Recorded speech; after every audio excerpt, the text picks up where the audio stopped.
Hi guys, in today's video I'm gonna show you how to get in a solo session in GTA 5, and make sure you watch this video all the way to the end to learn how to do it. So first let's stop right here. Michael, stop, yeah, right here. So how to get in a solo session? Just click escape on your keyboard like this, and yeah, it appears the map.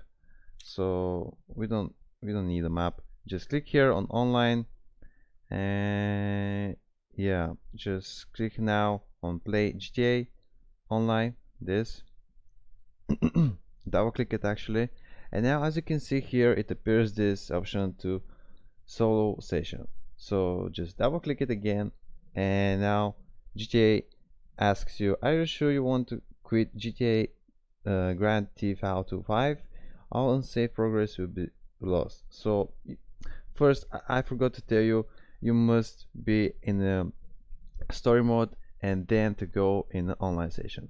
And yeah, be sure your progress is saved, because as I said, maybe if there's unsafe progress, maybe it will be lost. So click OK, and now you're going in the solo session. Wait a few seconds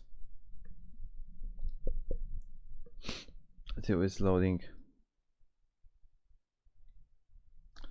And yeah, now I'm here. I think this is my house. Yeah, so I hope it's working.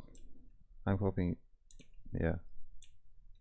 And now as you can see, when you press Z, now you're alone in a solo session. So that was how to get in a solo session in GTA 5. Now as you can see, it's working. It's not some hack virus, I don't know what. You don't need to download some software or something to get in a solo session. It's legal from, actually the GTA affords you that option. So yeah, if I helped you out, make sure give a like, and also if you have some questions, if you have some problems, don't be hesitant to leave them in the comment down below the video, and in a few days I will try to respond if you have some. Yep, see you on next video. Bye.